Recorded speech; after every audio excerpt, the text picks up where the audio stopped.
Ayun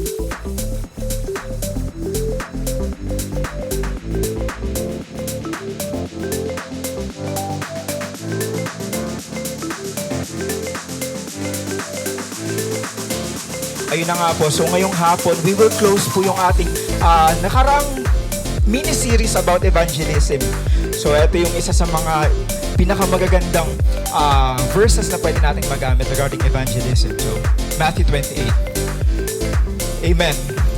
So, with this, ito po. Ito yung isa sa mga nagustuhan ko na na-share ni Ninang Jack last time. Yung, not all Christians have the gift of evangelism. You agree? But all Christians are called to evangelize. Amen? May langa. Amen. So, hindi naman po lahat sa atin may gift of evangelism. Meron po tayong kanya-kanyang gift. Amen? Lahat po tayo dito may kanya-kanyang ministry dito sa church. Amen? So, merong nag-lead ng worship, meron sa ating technical, meron sa ating usher. Di ba may kanya-kanya tayong role? We are not all evangelists, but all Christians are called to evangelize. Amen? We are called to share the Word of God sa kung anong ministry yung binigay sa atin ni Lord, kung anong gift yung binigay sa atin ni Lord. Amen? Kaya naman ngayong hapon, ito ang message ni Lord para sa ating lahat. This is for everyone. Amen? Evangelism is for everyone. Regardless kung anong ministry meron ka, regardless kung anong gift na meron ka, regardless kung anong position mo sa life, anong position mo sa company, anong standing mo ngayon sa buhay, this is for you. This is for everyone. Amen? This is for everyone. Believers are called to evangelize, and non-believers for them to know more about Jesus and to be saved. Amen. Amen. So, tara po, let's proceed. So first, the need. So bakit nga ba kailangan ng evangelism? Di ba, previous two teachings about evangelism na tinuro dito ni Pastora Geraldine at ni Ninang Jack, anong ginawa nila? Di ba, pinreakdown nila kung gaano ba kasimple yung evangelism, on how simple evangelism is, paano natin siya kasimple na i-share. So first, bakit nga ba? The need. Bakit kailangan? Simple lang. Because everyone needs and needs to know Jesus. Everyone needs Jesus and needs to know Jesus. Amen? So meron dito isang simple picture. So, ano yung una nyong nakita dito sa picture na to? Sige, lalapit po ako sa mga... Sige po, mag-random na lang. Sige, si Mother, 3 lalaki ang nakita. Si Ate Tat's face. Sige, puno. Ayan, may mga puno nakita. Si friend, ano yun? 5 faces, mas marami siyang nakita. Mas malinaw yung mata niya. So, di ba? Ito yung example ng isang hidden picture na sometimes may isang bagay na nasa harapan na natin and yet, hindi natin nakikita yung full picture or yung mismong meaning ng muka. At ganun din yung sa evangelism. Di ba? Nasa harapan na natin eh.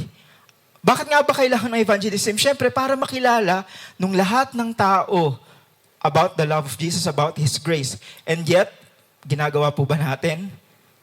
Regularly? Sorry, ulit. Lahat ng tao kailangan marinig yung message ni Lord, yung message of grace. Lahat po ba, ginagawa po ba natin yun regularly? Do we invite regularly? Do we share regularly? Sige po, hindi natin sasagutin yan ngayon lahat kasi walang condemnation dito. So, it's up to you at yung sarili niyo po. So, ayan. So, now more than ever, mas kailangan nating i-share yung message ni Lord. So, bakit? Di ba, nanonood po ba kayo ng balita? So, sino po ba dito yung mga nanonood ng balita? Manonood pa ng balita. O, di ba? May mga nanonood pa. So, may 4 or 5 people out of maybe 30 na nanonood ng balita. So, yan. Ganun karaming nanonood ng balita. So, statistics lang. Hindi po akong nag-survey nito. Hindi po ako si Ding Dong Dantes. Pero, 79% ng balita na meron tayo ngayon online, sa mga big news networks, 79% po nun ay bad news. So, di ba, hindi natin masisisi kung bakit yung ilan lang sa atin yung nagtaas ng kamay kung bakit tayo nanonood ng balita. And yun nga, 54% yung hindi nanonood ng balita. Hindi na nanonood ng balita. So, isa na ako doon. Before, nagka-catch up pa ako sa news. Kailangan everyday may catch up yung news. Pero dahil nga, 79% yung bad news, ayaw na nating manood. So, praise God dun sa mga updated pa. 54% na lang, 46% na lang kayong nanonood ng balita. So, huwag na tayong lumayo, di ba, sa social media lang. May mga active ba dito sa social media, especially sa Facebook, sa Twitter, 'di ba? Grabe na lang sila mag-comment. 'Di ba minsan yun ang sinasabi natin na nakakaaliw na lang basahin yung mga comment nila na nag-aaway, nagbabardagulan. Pero 'di ba grabe na lang yung mag-comment yung mga tao ngayon, not because binigyan tayo ng platform to share our opinion, all out na rin natin i-share yung emotions natin, yung rage natin, yung galit natin. Di ba minsan, simpleng picture na lang yun nandun or simpleng ginawa lang ng isang tao, grabe na makapag-comment yung iba, di ba? So grabe talaga ngayon na napakarami na talagang negativity and bad news. Ayun. The point is, so ang point ng lahat ng to, that our world is broken. Di ba? Alam na natin na before pa na yung world natin ay broken, but now, it's broken even more, and hopelessness, grabe na yung hopelessness ngayon. Amen? And something is missing. May kulang na hinahanap yung mga tao, may kulang sa atin ngayon. So most people are lost, and they need, ano yung kailangan ng mga tao? They need someone to guide them. They need someone to guide us. We need someone who can shepherd us. We need a Savior who will bring us to the right track. Amen. So eto hindi ko ulit ito sinurvey. So from research lang ulit to. So actually, current population ngayong 2024 is 8.1 billion. So ganun na karami yung mga tao dito sa mundo. But 15%. Ano kaya tingin niyo tong 15% na to? Sige po, hindi ko na kayo aabangan sumagot. 15% po nito, 15% lang po ng 8.1 billion ang believers and followers of Christ. Amen? So, grabe, di ba? Ganun lang karami. Kung iisipin nyo, di ba? Napaka-comfortable natin. We know Jesus, we are saved. Di ba? We are experiencing His blessing. And yet, kung titignan natin tong figures na to, we are only 15%. So, anong nangyayari dun sa 85%? Ano yung na-experience nila? Amen? Maybe they are dwelling on sin. Maybe they are right now broken, hopeless, helpless because they don't know what to do. And yet, eto tayo, 15% lang tayo na nakakilala at nagpo-follow kay Jesus. Sabi dito sa Matthew chapter 9 verse 35 to 37, Jesus traveled through all the towns and villages of that area, teaching in the synagogues and announcing the good news and kingdom. And He healed every kind of disease and illness.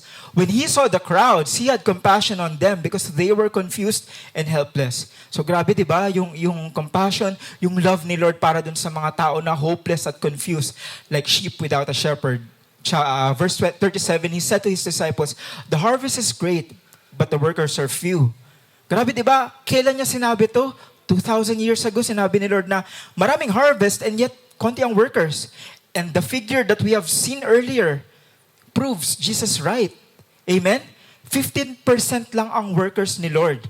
Amen? Meron pang 85% who are lost, 85% who are helpless, 85% who are confused. Amen? Napakakonti ng workers ni Lord. Pero sinasabi niya, the harvest is great. Amen. Grabe yung declaration dito ni Lord, di ba? Hindi niya sinasabi na we have to work more on that people. Sinasabi niya dito, the harvest is great.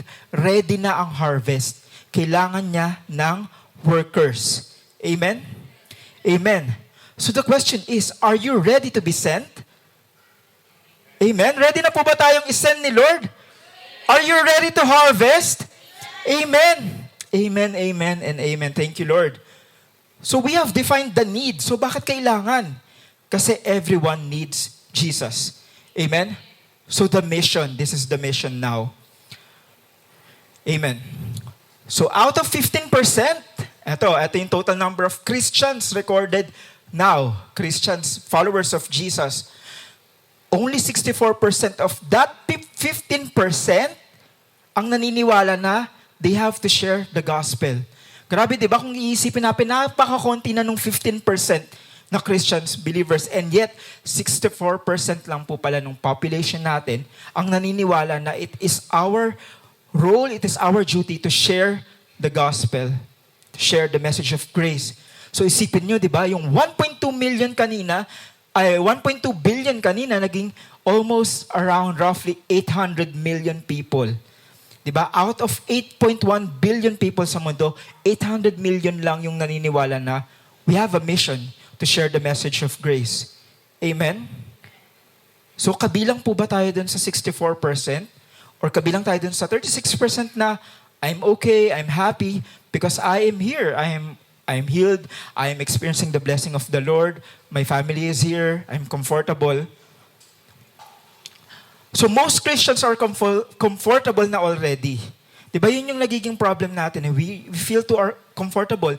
Masaya na tayo dito sa small bubble na meron tayo. Masaya na tayo dito sa local church natin. Masaya na tayo dahil nabibless tayo ni Lord. Masaya na tayo dahil nare-receive natin yung mga blessings niya. We are healed. We come together, diba? But what about our family? What about our wives, our husbands? What about our children, our parents, our friends? Are they experiencing the same experience that we have? Parehas ba tayo nang na-experience? Do they see every day? Do they wake up every day and see the goodness of the Lord? Pare-parehas po ba tayo na nakikita? Amen?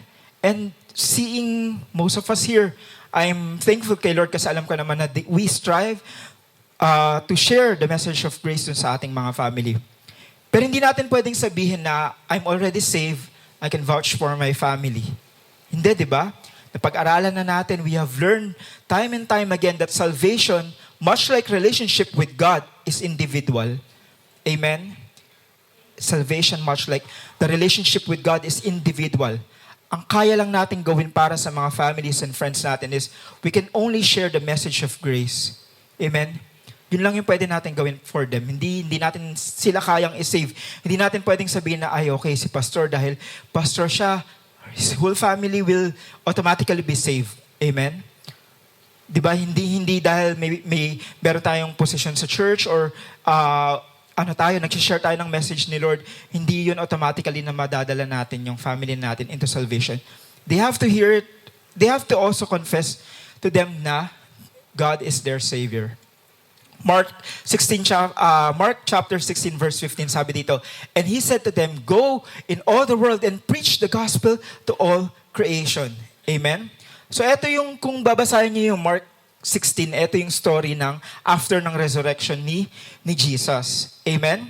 So in the final moments before Jesus ascended to heaven, he gathered a small group of people. So naglikom siya ng mga tao.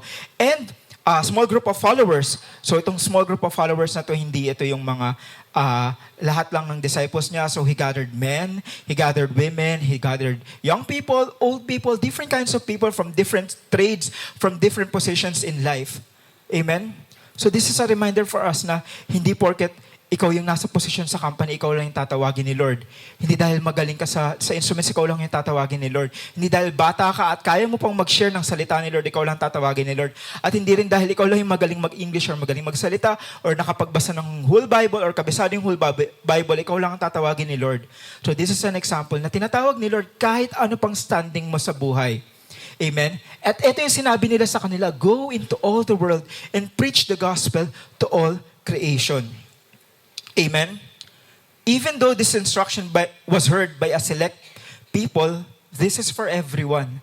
Amen? Sinabi dito, di ba, go into all the world.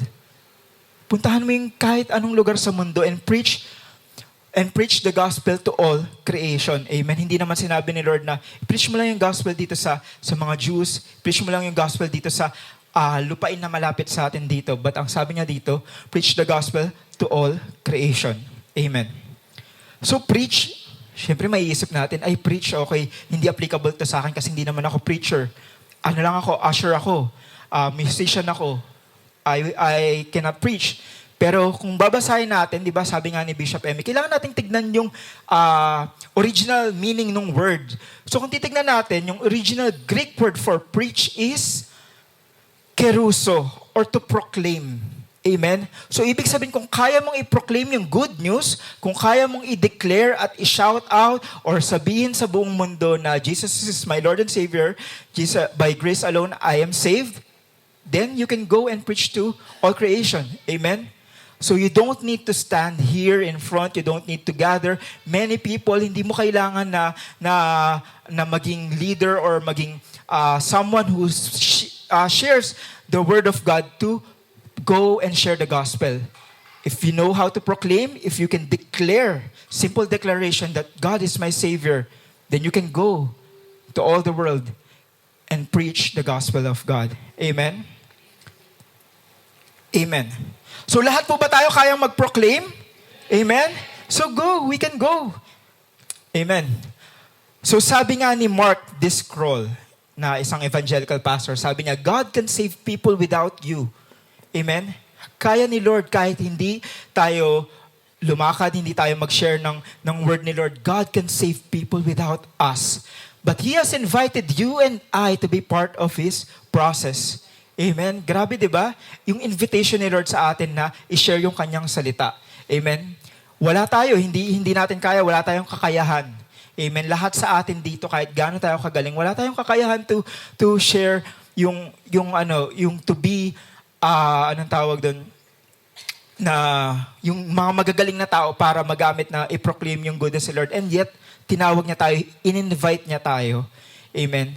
Kahit wala tayo, makakasave si Lord ng people. And yet, by His goodness and by His grace, we are invited to help share the gospel.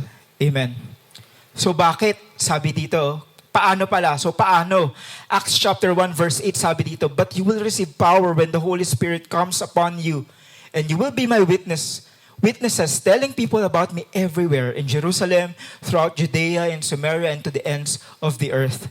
Amen? So, paano natin magagawa? How can we share the gospel?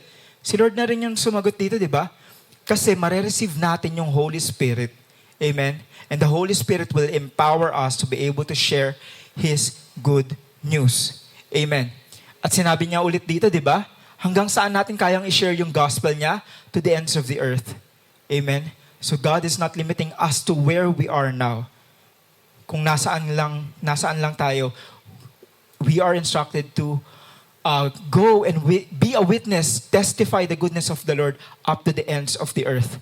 Amen. So kahit saan tayo mapunta, sa bahay natin, sa trabaho natin, pag nagbakasyon tayo sa isang lugar, pag lumipat na tayo ng titirahan na bansa, ito yung sinasabi sa atin, Lord, the Holy Spirit will equip us, will empower us to testify the goodness of the Lord. Amen? So not because you are, pwede kasing siguro dito nagsishare ka ng word, tapos lilipat ka na ng ibang lugar, pwedeng sa Pinas, tapos wala ka namang church pa doon, or wala ka pa namang position doon, or hindi mo pa alam kung anong gagawin doon. Hindi ka na magsishare ng word ni Lord, di ba? We already received the Holy Spirit, at kahit saan pa tayo dalhin ni Lord, if God has called you to share His word, He will make a way for you to share His word kahit saan ka pa mapunta. Amen. So ano yung mission natin? To proclaim the good news to all creation, to everyone. Amen? Again, yung need natin, ano yung need natin? Everyone needs Jesus. Mission natin, to proclaim the good news to everyone. Kaya nga, this is for everyone. Lahat tayo kailangan to. Amen. The potential. Amen.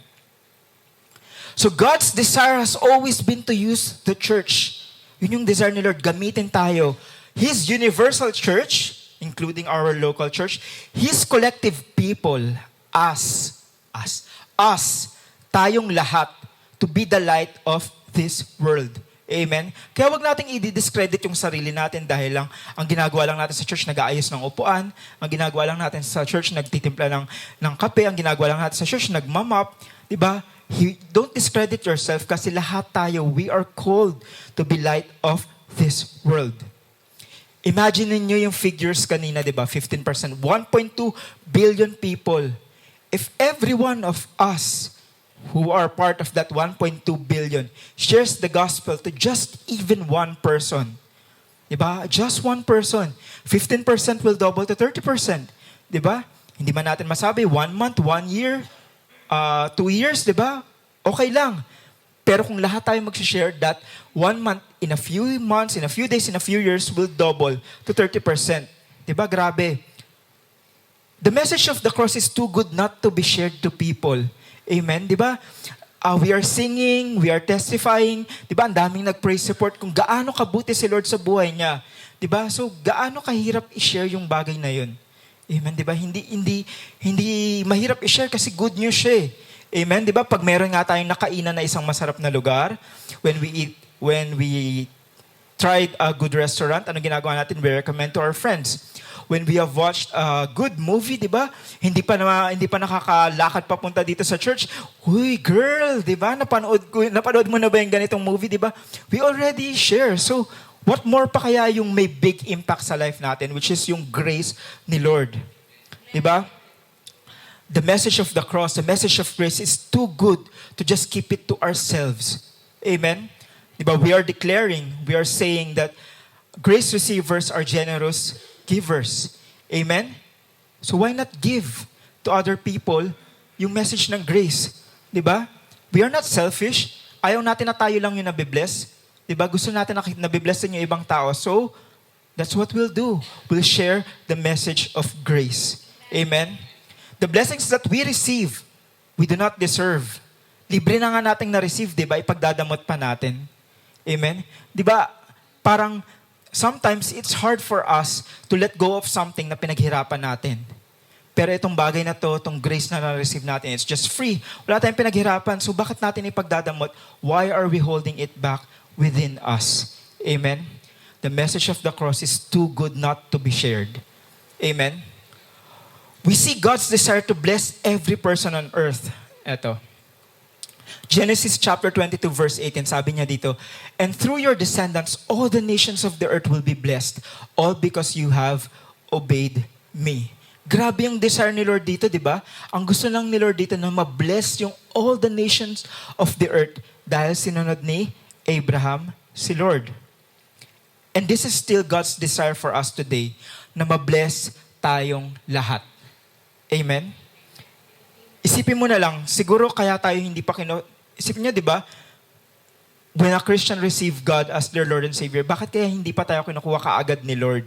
Kasi di ba, pwede naman, okay, eto na, anak ko na to, tinanggap niya na ako, is already my follower, he loves me, he believes in me, that Jesus is our Savior, di ba? Bakit hindi pa tayo kinukuha kaagad ni Lord?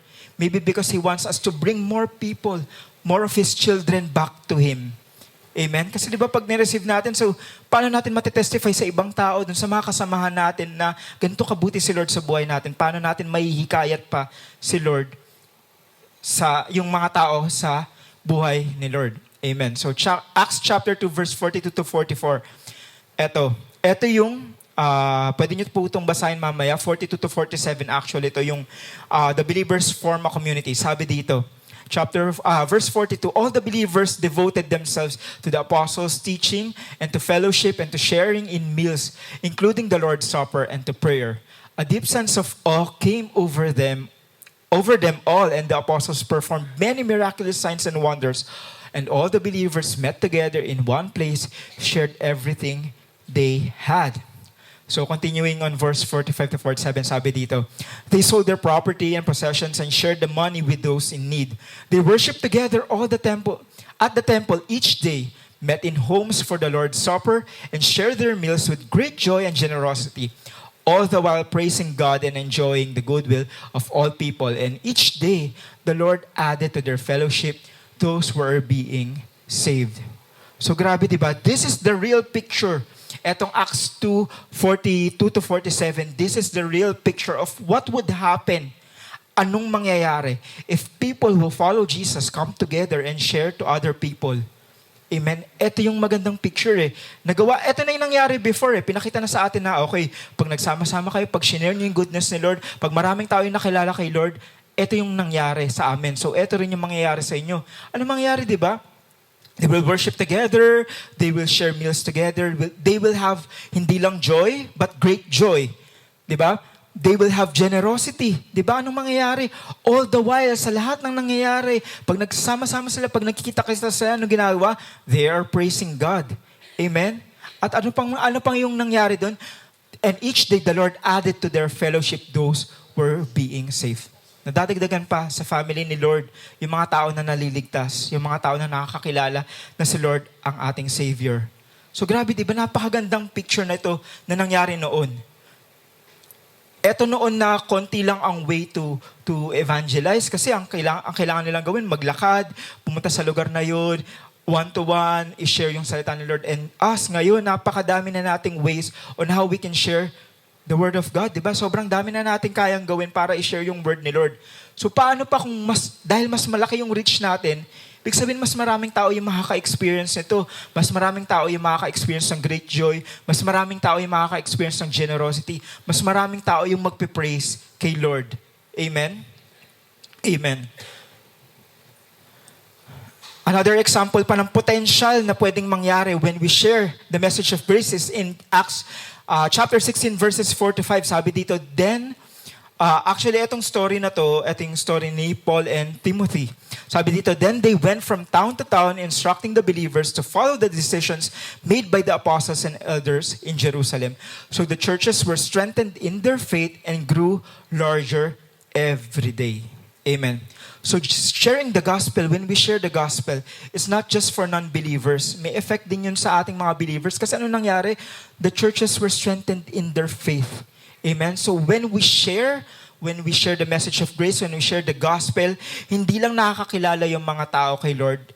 The believers will not just believe and receive Jesus as the Lord and Savior, but it also helps us, the church, to strengthen our faith. Amen. So it's not just a one-way process. Hindi lang ang magbe-benefit nito yung non-believers. We also benefit from sharing the gospel.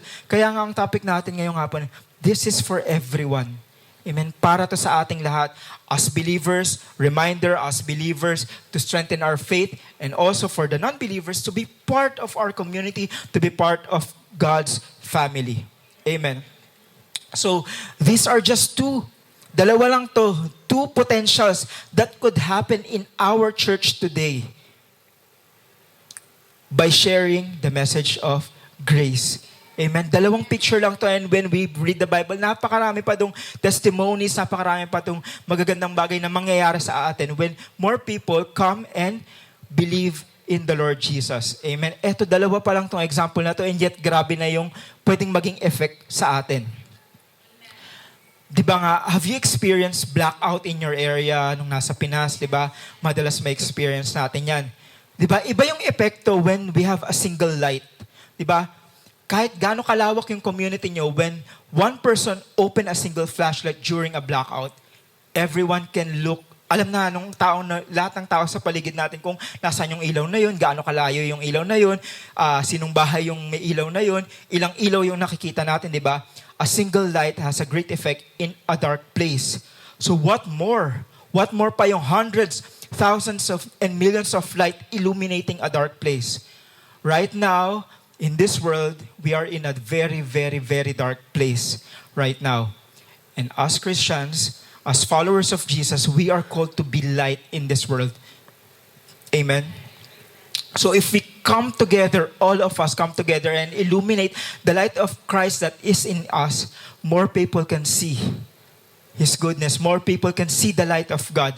Kahit gaano pa sila kalayo, kahit gaano pa sila kakonti, when we come together and be the light of this world, more people can see the light of God in us. Amen? We are called to be light, and collectively, the light of Christ shining in us has potential for real revival and transformation when we partner together as God's people. Amen? Mas malaki ang magiging effect pag sama-sama yung ilaw. Mas malawak yung dark place na mai-illuminate natin kung sama-sama tayong magiging ilaw for God. Amen? So we have already defined the need. Everyone needs Jesus. Yung mission, to proclaim the good news to everyone. Yung potential, di ba, na-define na rin natin. Collectively, God can create through us real revival and transformation for everyone. And lastly, when we partner with God, God will give us opportunities. Opportunities to do what He has entrusted us to do. Amen? Yun naman yung lagi when we have a willing heart, God will give us an opportunity to share His word. When we have a willing heart, God will give us an opportunity to be used for His ministry. Yun talaga. Opportunities open when we are willing to be used by God. Amen. God is sovereign. Amen. Alam na niya kailan tayo papanganak. He knows before we were born. He knows where we will be born, what time we will be born, how many strands of hair will be on our head when we were born. Diba? God knows already saan tayong school papasok. God already knows who our friends will be, our workmates will be. Because God placed us around those people for a reason. So maybe you're feeling na ayoko na rito kasi I don't feel happy in my work area. Ayoko na rito kasi hindi ako masaya dito sa mga kasama ko sa bahay. And sometimes, that's our problem. When we experience even the slightest inconvenience, di ba? Umaalis na tayo. When we feel this, even the slightest inconvenience, we give up, we quit, we leave. Ayoko na, I have to protect myself. Ayoko na, I have to protect my peace. Ayoko na kasi I don't deserve all of this. But remember, God has placed you around those people for a reason, to impact and influence them for Christ. Amen? Amen. Because sometimes, yun ang first default reaction natin when we feel the slightest inconvenience. Ayoko na, I quit. But why not ask God, okay, God, I know that you will give me the strength to overcome this.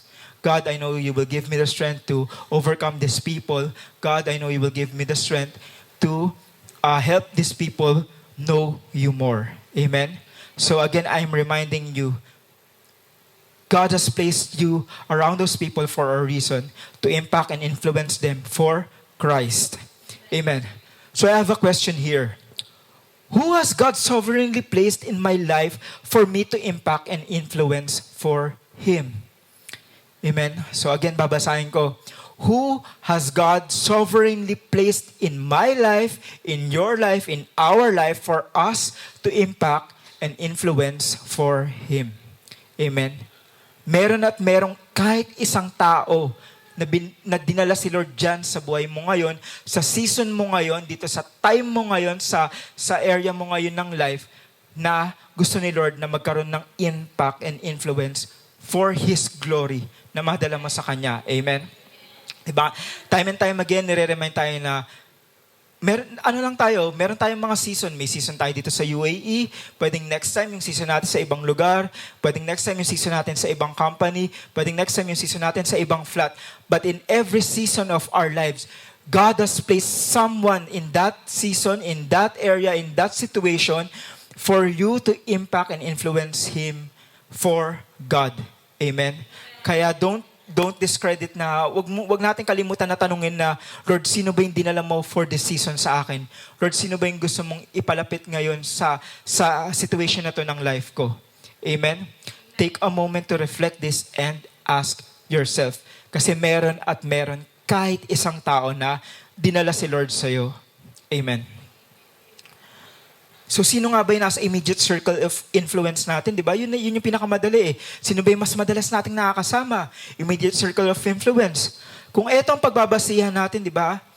Diba, before, when you were called to evangelize, you have to go to different places to share the message of grace. But if we will base on this one, hindi na natin kailangan lumipad, hindi na natin kailangan lumayo, hindi na kailangan lumipad ang aming buong team sa ibang bansa, diba? Hindi na natin kailangan maging missionary, lahat tayo na maging missionary kasi for sure may isa sa immediate circle mo na hindi pa nakakakilala kay Jesus. Amen? Amen. Maybe family mo, friends mo, flatmates mo, but definitely there is one person. Amen? And we can do it one at a time. Diba? Hindi naman kailangan na gawin na kagad natin lahat na paglabas natin dito, lahat na makakasalubong natin, bombard ng verses. Hindi eh. We can do it one at a time. Amen? So focus on them. So kung wala kang masyadong nakilala na tao, focus on that one person only, that one close person only. Amen. So sa Acts chapter 8 verses 26 to 27, actually, you can read this later, you can highlight this later, Acts chapter 8 verses 26 to 40 hanggang 40. So this is the story of Philip and the Ethiopian eunuch. So summarize lang natin dito para mabilis lang tayo. Verse 26, sabi dito, as for Philip, an angel of the Lord said to him, go south down the desert road that runs from Jerusalem to Gaza. So meron na kagad instruction si Lord kay Philip eh. Sometimes when we don't know what to do, di ba, minsan, hindi na natin alam yung gagawin natin or hindi natin alam, or when we ask God, Diba? Sumasagot si Lord. Pag kinausap natin siya, when we ask God of something, sumasagot si Lord. At pag may sinabi si Lord, ito yung isa sa mga important things sa kailangan natin. Pag may sinabi sa atin si Lord, sundin natin. Kasi minsan, tayo, when we pray for things, pero yung answer ni Lord is taliwas dun sa naiplano na natin, taliwas dun sa gusto natin, diba hindi natin sinusunod si Lord eh. Diba? May mga decisions tayo na we pray to God, we ask God for this, and when He answers, that is far from what we want or far from what we have planned, hindi natin sinusunod. Tapos pagka nagka-problema tayo, ano yung unang ginagawa natin? Sinisisi natin si Lord, Lord, bakit ganito yung binibigay mo sa aking situations? Lord, bakit ganito yung mga na-experience ko? And yet, we are the ones who are choosing those things, even though we ask God for different things. Amen? So again, this is a reminder for us na when we ask the Lord, and when God answers, we have to follow Him. Kasi merong purpose si Lord para dun. So continue in verse 27, sabi dito, so he started out and he met the treasurer of Ethiopia, a eunuch of great authority under the Kandake, the queen of Ethiopia. The eunuch had gone to Jerusalem to worship. So grabe, di ba? Dahil lang sinunod niya si Lord, may na-meet siyang isang tao. Yun nga, yung eunuch.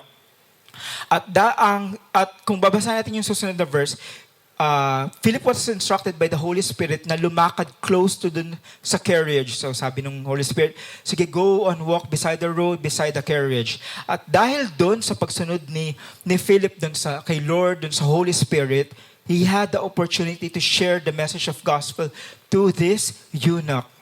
Diba? And alam niyo yung magandang nangyari, the eunuch responded positively. Nag-respond siya ng positive. So, nung nakita yung eunuch ng maliit na water, he was asked to be baptized. Amen? So, immediately there and then, pagka-share sa kanya ng message, he saw a body of water and he asked Philip to baptize him. And that was the last time that they saw each other. Ito, basahin natin sa 36 to 39. As they rode along, they came to some water, and the eunuch said, look, there's some water. Why can't I be baptized? He ordered the carriage to stop, and they went down into the water, and Philip baptized him, praise God. When they came up out of the water, the Spirit of the Lord snatched Philip away. The eunuch never saw him again, but went on his way rejoicing. Grabe, diba? So, much like Philip, if God instructed you to be where you are right now, kung si Lord ang kumausap sa'yo, meron purpose sa'yo si Lord. So yun yung ginawa niya kay Philip. The eunuch received Jesus, he was baptized, and he rejoiced because of what happened to him. At anong nangyari? They never saw each other again. So sometimes, there are people in our lives na dadalhin tayo, isang meeting lang kayo or isang season lang kayo sa buhay nyo. Grab that chance. Grab nyo na yung that chance to share the gospel. Share the message of praise kasi we don't know when will be the last time that you will be seeing that person. Amen? So if you are resigning from that company, if you are leaving one place to go to another place, grab that chance to share the message of gospel to that person because we don't know when will be the next time we will be seeing that person, or maybe that will be the last time that we will see that person. And maybe this will be our way of sharing the gospel na all throughout the life of that person, he will rejoice, she will rejoice because she have experienced the goodness of the Lord through you. Amen? So again, grab that chance to share the gospel every chance that you get. Every day we meet people, every day there will be an opportunity to share the gospel if we are just sensitive to the Spirit.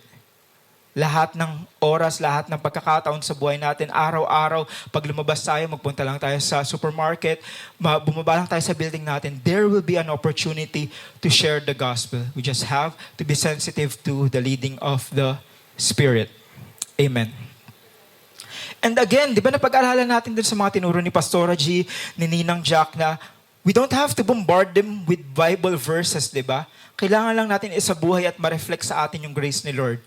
That is enough to share God's grace sa buhay ng ibang tao. Amen? Amen. So before we end, actually malapit na po tayo matapos. So before we end, alam ko na medyo marami na tayong narinig about how simple evangelism is, simplified evangelism, and this So, eto, di ba? Ito yung mga shinare sa atin nung mga nakaraan. Di ba? Ni Pastora G, anong sabi niya? Begin with a prayer, listen to them, eat a meal with them, serve a need they have, share a story, di ba? All of these are simple things. All of this, kahit na di ba hindi tayo nag-share ng word, lahat ng bagay na to ginagawa natin, di ba? Amen. Even if we're not sharing the gospel, we pray. Amen, di ba? Even we are not talking about Christ, we listen to other people. Diba? Even when we are not sharing the message of grace, we eat with other people. We eat with our workmates. We eat with our family. Diba? We serve. We share a story. Diba? Lahat ng to ginagawa natin kahit na hindi natin ginagawa for evangelism. Sabi nga ni Ninang Jack, simple theology, simple message, simple ministry, simple story, simple act. All of this, diba, kailangan nating, lahat ng bagay na to, simple lang. Kasi nga ganun kadali na pinagawa sa atin ni Lord yung pag-share ng kanyang gospel. Hindi natin kailangan pakomplikahin yung mga bagay-bagay. Amen. So before we end, I want to share you the 3 story. So meron tayong, actually, may isang story lang naman talaga yung kailangan natin to share the goodness of God. But we need those 2 story to help complement that 1 story. So no matter kahit anong ministry natin, kung anong gift na meron tayo, we only need 3 stories to share the message of grace. So first, syempre the most important and the only important story dun sa 3 story na yun is His story. Yung message ni Lord, yung message ni Jesus, di ba? Para ma-share natin, anong kailangan natin? Kailangan muna alam natin. We need to know. Kasi kung hindi natin alam kung anong i-share natin, anong i-share natin? Amen? So this is the most important story. We have to know His story. At paano natin ito malalaman? When we read, when we listen to the Word of God, when we study with our brothers and sisters, diba? When we attend church, when we attend yung mga gatherings natin midweek, Bible study, diba? This is how we learn His story. Amen? And praise God, because here in our local church, we are being equipped with not just yung teachings every Sunday, with not just yung community gatherings every mid of the week, but we are being equipped with learnings, with biblical teachings, with the Word of God, diba? Through dun sa recent natin na Pastor's Academy, diba? Kay Bishop Emmy. So, napakadaming ways talaga to learn about the Word of God. And that is the most important. Before going, we have to be equipped. Amen? Mahirap sumugod doon at hindi tayo equipped. Amen?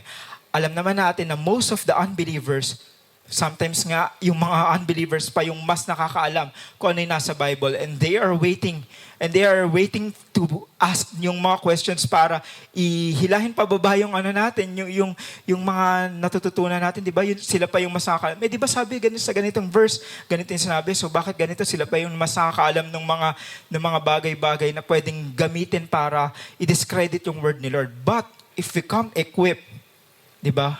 Not just equipped with His Word, but yung Holy Spirit nasa atin, di ba? Alam natin kung paano sasagutin yung mga bagay na yon. Amen? So before going, we have to know, all of us have to know His story, yung story ni Jesus. Amen.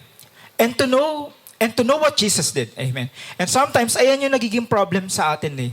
Ako, ito siguro yung nung bagong Christian ako, ito yung isa sa mga naging problem ko. When people talk about evangelism, they only talk about Jesus dying for us to be saved. But it also entails Jesus' resurrection, di ba? Yung message of grace, hindi lang naman yung pagkamatay ni Jesus for our salvation, but it also tells about the resurrection of Christ. It also involves Jesus becoming a sacrifice for us. Diba? Yung message of grace, diba? It involves yung amazing love ni Lord, yung amazing grace ni Lord para sa buhay natin. It also involves yung different blessings na marireceive natin, hindi lang pag na tayo sa eternal life natin, but even while we are still here on earth, diba? Yun yung part ng message of grace eh. Not just God dying, but kasama yung lahat ng bagay na yun. Amen. Kasama yung, di ba, yun nga yung favorite na example sa atin, yung maraming add-ons, maraming benefits yung ticket na na-receive natin, hindi lang yung ticket para madala tayo sa isang lugar. Amen. And if we don't know that, di ba, matatakot lang yung sasabihan natin na, tanggapin mo na si Lord kasi pag di mo tinanggap, mapupunta ka lang sa hell, di ka mapupunta sa heaven, di ba? But yung message ng grace, maraming kasama yun, maraming benefits yun, hindi lang sa eternal life, but even dito. Kaya kailangan talaga alam natin yung i-share natin. Amen? it's important to know his story.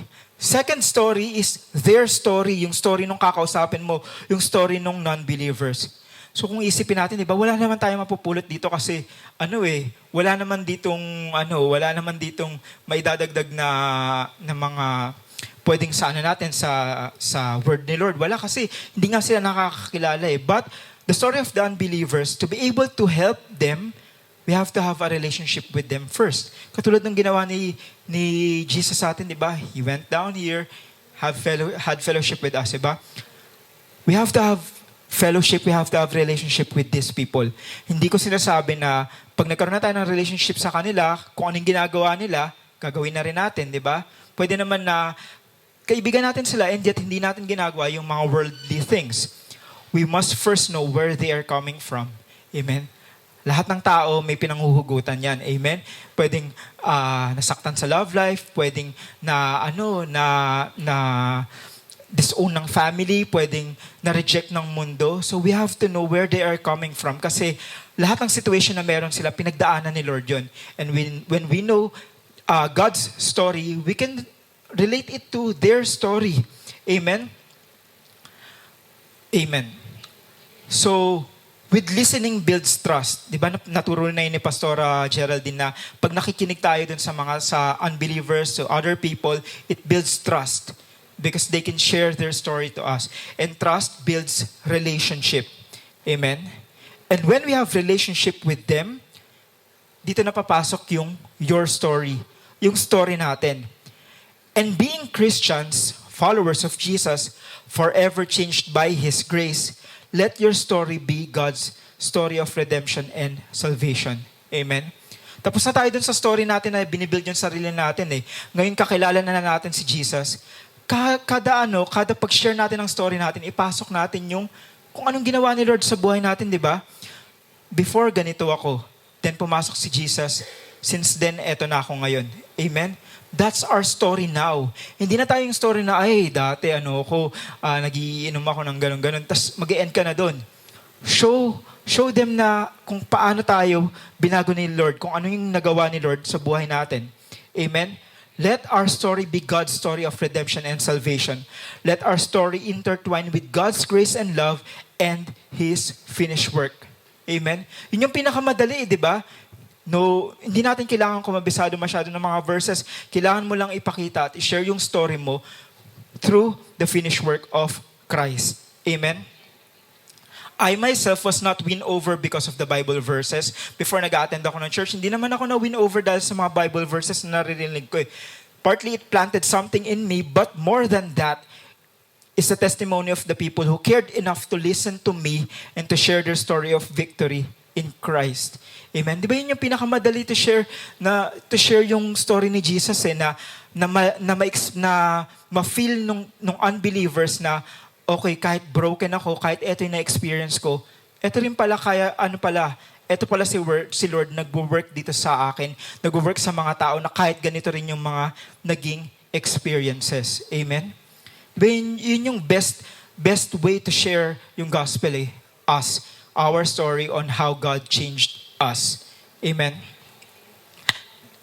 Last verse po, 1 Peter chapter 4 verse 10 to 11. Sabi dito, God has given each of you gift from His great variety of spiritual gifts. Use them well to serve one another. Amen. Eto, verse 10. Lahat tayo binigyan ng gift ni Lord. Amen. Lahat tayo merong spiritual gift. Amen. So kung di mo pa alam kung ano yung spiritual gift mo, pray. Ask God kung ano yung spiritual gift na yun. But definitely, kahit isa sa dami ng spiritual gifts na meron available na i-dispose si Lord, merong isang gift na binigay sa bawat isa sa atin. We have to just discover it. Ask God if you're having a hard time to discover that spiritual gift, ask God. Sabi sa verse 11, do you have the gift of speaking? Then speak as though God Himself were speaking through you. Do you have the gift of helping others? Do it with all the strength and energy that God supplies. Then everything you will do will bring glory to God through Jesus Christ. All glory and power to Him forever and ever. So when God has called you to do something, He will not just equip you, but He will be with you. Amen? He doesn't call the great. Diba? Hindi tinatawag ni Lord yung mga great eh. Kasi if so, ang kakanta sa harapan natin si Mariah Carey, diba? Kung tinatawag ni Lord yung mga magagaling, diba? Yung mga magagaling magsalita ang tatayo dito. Not me, diba? Not us. I am far from the person who has the right to stand here and share His message. But He equips those who answer to His call. Amen? Yun lang yung kailangan natin gawin eh. Accept, receive yung call ni Jesus sa buhay natin. We may not be the great, but since God has called us, He will make us worthy to stand here. Kasi siya yung makikita sa atin dito. Not us, not our talents, not our strength, but siya at yung mga gifts na binibigay niya. Amen. All of us, lahat naman tayo pantay-pantay sa mata ni Lord, di ba? Amen.